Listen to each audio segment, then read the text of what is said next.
தேனை ஊற்று, இது தீயின் ஊற்று.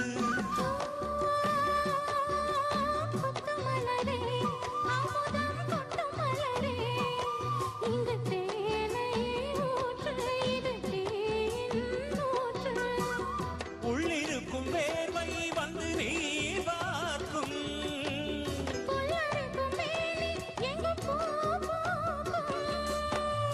அடிக்கடி தாகம் வந்து அலை குடிக்கும்.